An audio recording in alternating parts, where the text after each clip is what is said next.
האמת שהמערכת שלך כל כך בלחץ, כי השער הקודם שלי עשה הרבה רעש, אז אמרו, איך נצלם אותה עכשיו? מה, איך אפשר להמציא את הגלגל? הלאה, היא הולכת להצטלם עם בגדים, כי מי יקנה את העיתון?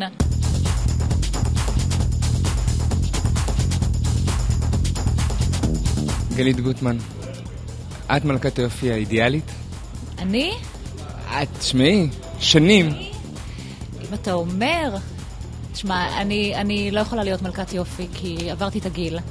באיזה שנה, שנתיים ככה. רק שנה, שנתיים. אבל תשמע, פייר, הייתי שמחה אם היה לי ככה את הטייטל הזה, ואיזה קטר ככה מוחבא בארון. בצבא דווקא רציתי ללכת, אבל פחדתי לא לזכות. בדיעבד הייתי הולכת.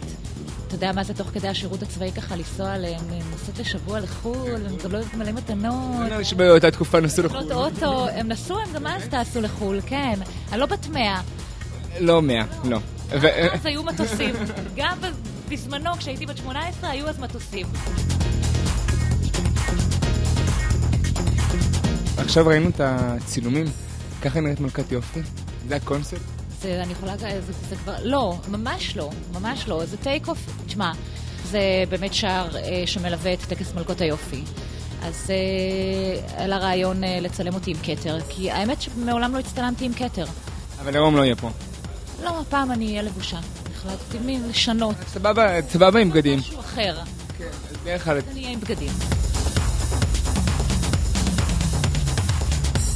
אם עכשיו נגיד שירה לדוגמה, תרצה ללכת לתחרות מלכות יופי, את תגידי לה סבבה? היא אמרה לי שנה שעברה, האמת שהיא ראתה שנה שעברה את הטקס, והיא אמרה לי שהיא רוצה, כשהיא תהיה בת 18, להיות מלכת יופי. אמרתי, זה קצת קשה, צריך להתקבל, אחת מתוך 20, הסתכלה עליי כמו על איזה מטורפת, ואמרה לי, אמא, על מה את מדברת? אני מכירה את כל השופטים. דני מזרחי לא יבחר בי, מאיר מהסוכנות לא יבחר, האמת היא צודקת. כמה טיפים למלכות שבדרך? וואו, אני לא... נורא קשה לי עם השאלות האלה, כי אני אף פעם לא הייתי מלכת יופי. אולי תדגים אליהם הליכה של דוגמנית אמיתית. ממש לא. לא? ממש לא. מה, כל הפן של הכתבה הזאת הייתה שבסופו, את הולכת. את דופקת פה קטווק. לא, ממש לא. זה אתה החלטת שזה הסיום. לא, ממש לא. אז... זה השני אני אעשה בטקס.